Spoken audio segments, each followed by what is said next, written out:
Bonjour. Alors un exercice sur le reste de la division euclidienne de A puissance n par p dans le cadre de la leçon de congruence.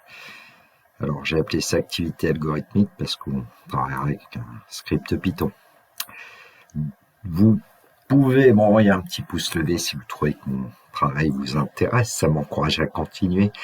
Moi, l'ancien professeur, jeune retraité. Éventuellement m'envoyer un message, j'y répondrai.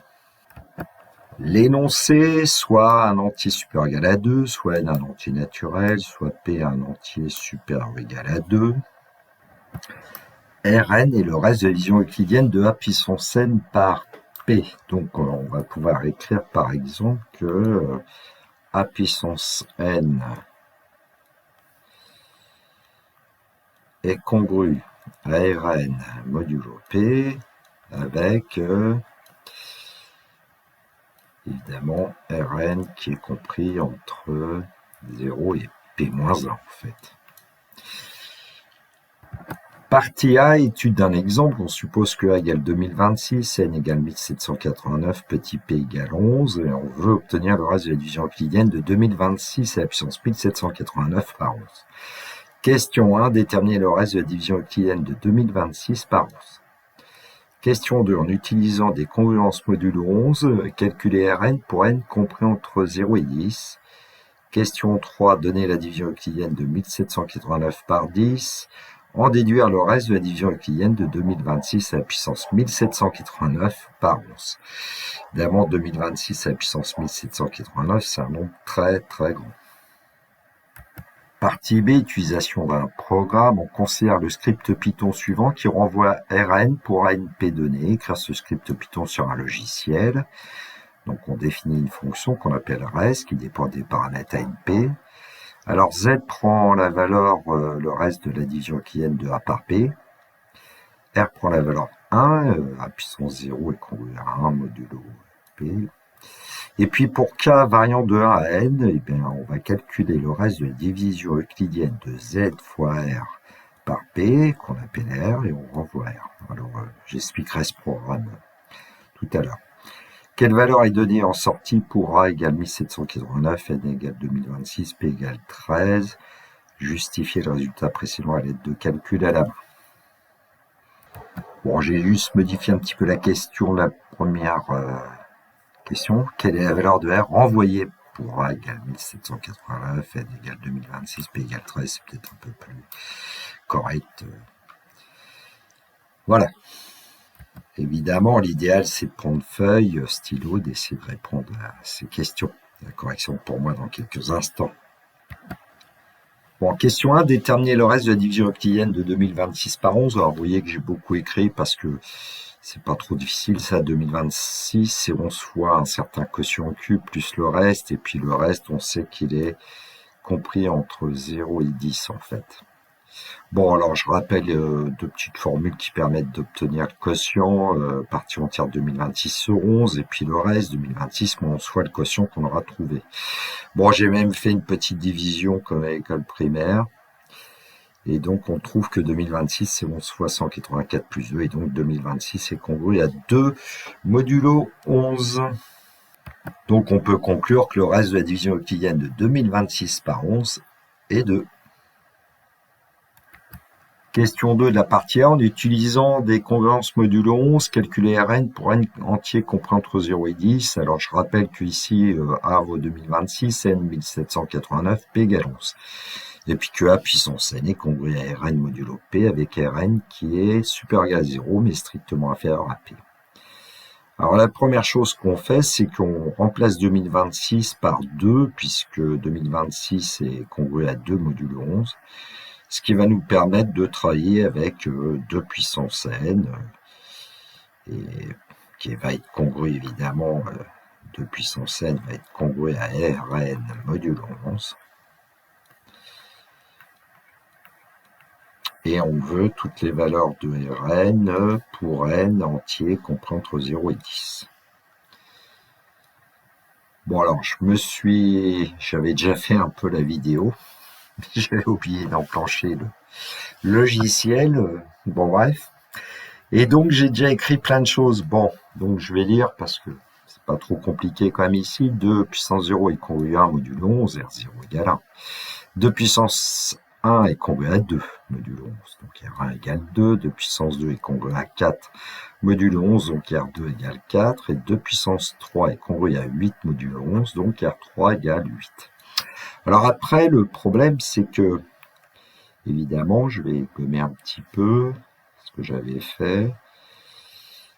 Eh bien, pour passer de 2 puissance 3 à 2 puissance 4, on va multiplier par 2. Évidemment, on obtient 16. Mais 16, c'est pas le reste, puisque 16 est plus rond que 11, et puis 16 est congru à 5 modulo 11. Et donc après, ce qu'on peut faire, c'est remplacer 16 par 5. Bon, et puis pour passer à la puissance suivante, à chaque fois, on multiplie par 2 ici. Donc 2 fois 5, 10, donc là, pas de problème, R5 vaut 10. Et puis pour 2 puissance 6, c'est congru à 2 fois 10, c'est-à-dire 20 modulo 11.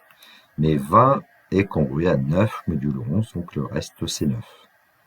Et donc ensuite, on gomme et on met un nombre plus petit que, enfin, compris entre 0 et 10, ici. Donc 9. Suivante. Donc 2 puissance 6 est congru à 9 modulo 11.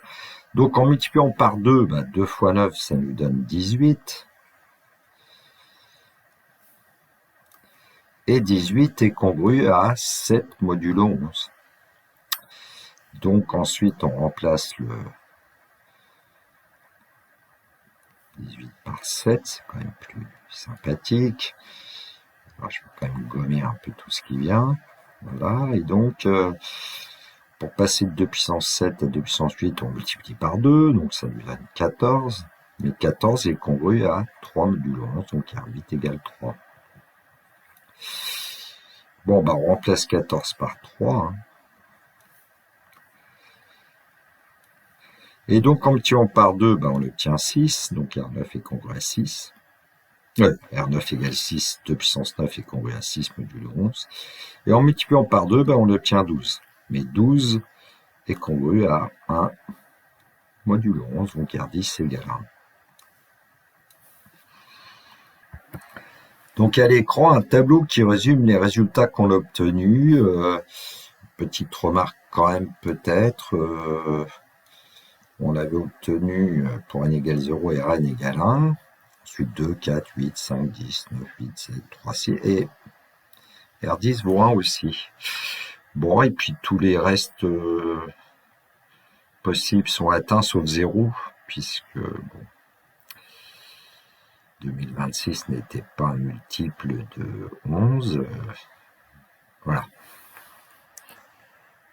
Question 3. Donner la division euclidienne de 1789 par 10 sans déduire le reste de la division euclidienne de 2026 à puissance 1789 par 11. Bon, diviser 1789 par 10, c'est pas trop dur. Hein, il y va 178 fois, il reste 9.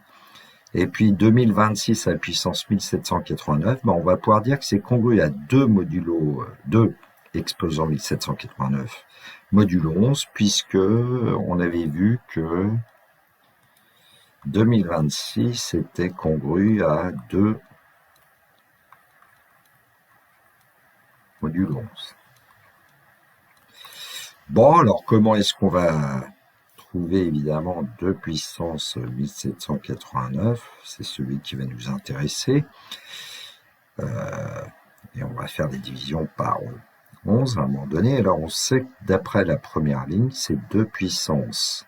Alors j'ai envie de dire 10 à la puissance 178 multiplié par 2 exposant 9. Alors, je vais peut-être aller un petit peu vite, mais c'est 2 puissance 1789, c'est 2 à la puissance 10 fois 178, donc ça me donne bien ça. Et puis comme il y a plus 9, ça me donne fois 2 puissance 9. Alors 2 puissance 10, on a vu qu'il est congru à 1 modulo 11. Donc finalement, 2 puissance 10 à la puissance 178 va être aussi congru à 1 modulo 11. Parce que la puissance 178 de 1, c'est 1. Ce qui fait que 2 puissance 1789 va être congru à 2 puissance 9 modulo 11. Et 2 puissance 9 modulo 11, on avait vu que 2 puissance 9 est congru à, si mes souvenirs sont bons, à 6 modulo 11. Et donc, on a comme reste de la division euclidienne de 2 puissance 1789 par 11, 6. Idem pour 2026 à puissance 1789. Donc, conclusion, le reste de la division euclidienne de 2026 à la puissance 1789 par 11, c'est 6. Partie B, question 1, on considère le script Python suivant qui renvoie Rn pour ANP donné, et écrire ce script Python sur un logiciel. Bon, la question, c'est quelle est la valeur de R envoyée pour A égale 1789, N égale 2026, P égale 13. Alors, on va essayer de comprendre ce script Python quand même. Alors, donc, on définit une fonction qu'on appelle rest. Ce sera le reste de la division euclidienne de A puissance N par P. Alors, on commence par calculer un nombre que j'ai appelé Z, qui est le reste de la division euclidienne de A par P. C'est logique. Avec congrué à Z modulo P, ce qui fait qu'on aura A puissance N congrué à Z puissance N modulo P. Tout à l'heure, on est passé de 2026 à 2. Donc Z ici, ce qui est intéressant, c'est qu'il est plus petit que P, strictement, et supérieur ou égal à 0. Bon, ça réduit un peu la base. De la base A, on est passé à la base Z.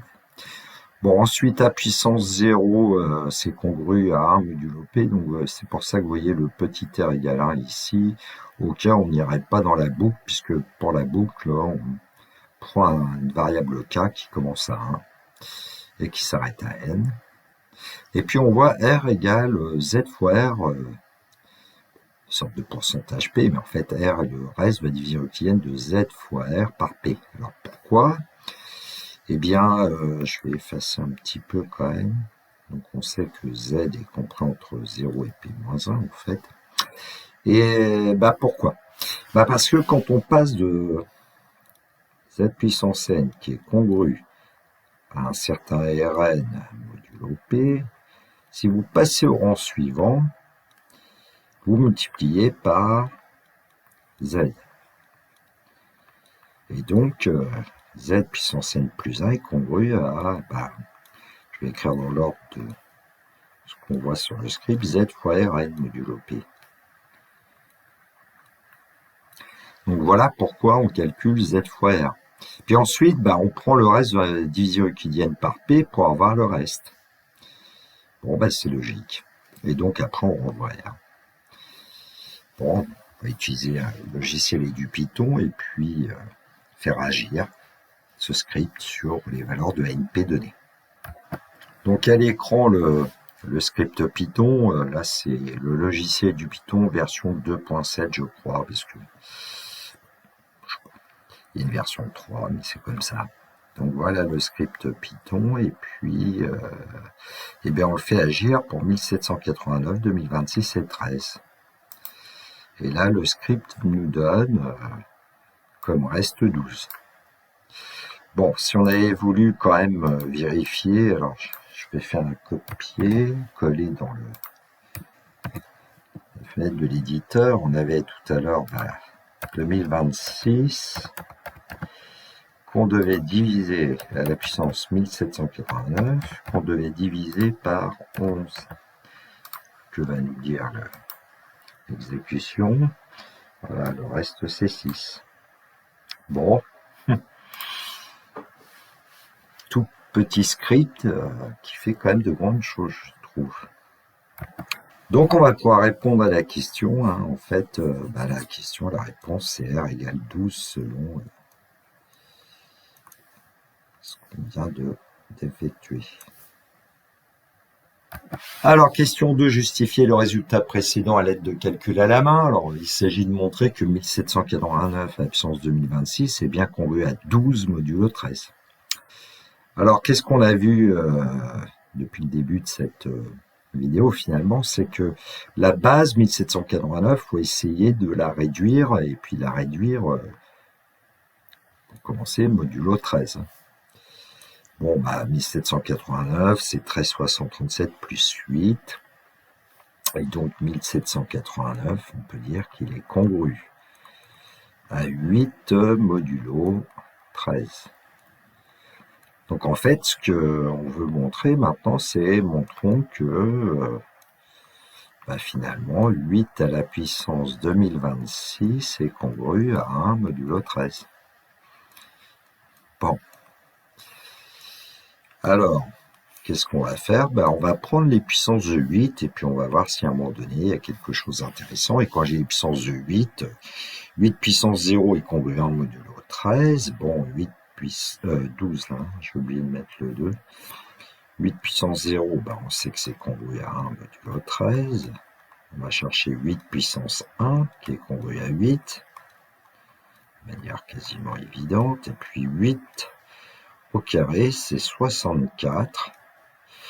Et donc 8 au carré congru à 64 modulo 13. 64 divisé par 13, il y va 4 fois, ça fait 52 plus 12. Donc on peut dire que 8 au carré est congru à 12 modulo 13.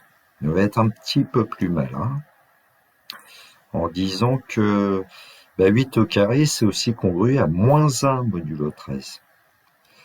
Ouais, moins 1 est plus petit quand même. C'est comme tout à l'heure, j'aurais pu mettre, au lieu de 8, j'aurais pu mettre moins 5. Bon.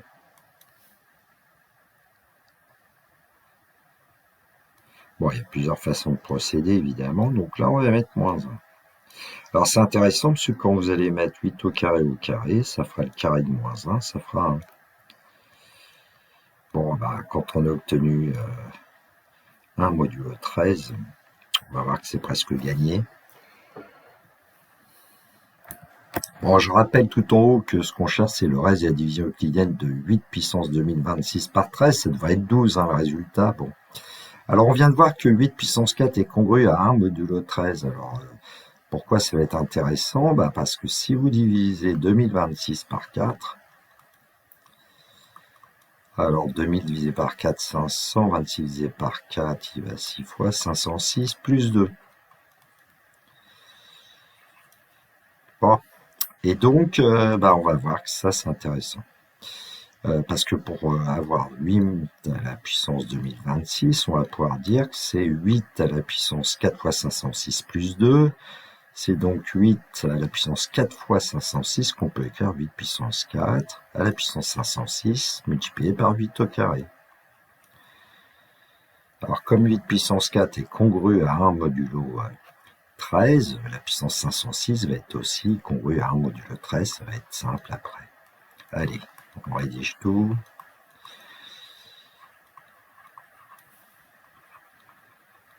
Donc 8 puissance 4 à la puissance 506 est congru en fait à 1 puissance 506, modulo 13. Qui vaut 1. Donc, je vais gommer. Et donc, quand vous allez multiplier par 8 au carré, on va dire que 8 puissance 4, allez, la puissance 506 multiplié par 8 au carré est congru à 8 au carré. 64 modulo 13, et on a vu tout à l'heure que c'était 12 modulo 13. 64. Donc, 8 à la puissance 2026 est congru à 12 modulo 13, et donc 1789 à la puissance 2026 est aussi congru à 12 modulo 13, et donc le reste, c'est bien 12. Alors, ce qui nous a fait gagner ici, c'est effectivement de pouvoir trouver une puissance de 8 qui est congrue à 1 modulo 13, et cette puissance, c'est 4. Bon, puis après, grosso modo, j'ai envie de vous dire, on travaille par paquet de 4, quoi. Dans 2026, il y a 506 fois 4 cartes si c'était 2026 cartes, et il en reste 2. Rédaction, donc, avec ce qu'on vient de trouver, 8 à la puissance 2026 est congru 12 modulo 13, donc 1789 à la puissance 2026 est congru à 12 modulo 13. Le reste de la division euclidienne de 1789 à la puissance 2026 par 13, c'est 12. Alors, est-ce que ça arrive toujours qu'on puisse trouver comme ça une puissance qui va être congrue à 1 modulo P? Pas toujours. En tout cas, il y a un cas très important que vous verrez en fin d'année. Moi, je vais quand même vous le citer. Alors, ce théorème que vous verrez dit que si P est un nombre premier et A n'est pas multiple de P, alors A puissance P-1 est congru à 1 modulo P. Ça s'appelle le petit théorème de Fermat. Fermat, Pierre de Fermat, juge au Parlement de Toulouse, célèbre dans le monde entier chez les mathématiciens. Ce que je voudrais vous dire, c'est que pour la puissance P-1, ça marche, mais ça peut aussi marcher pour des puissances plus petites que P-1. On verra ça dans une prochaine vidéo. Bon, alors ça, pour le démontrer, bon, il y a plusieurs démonstrations possibles en plus, mais c'est pas si simple que ça.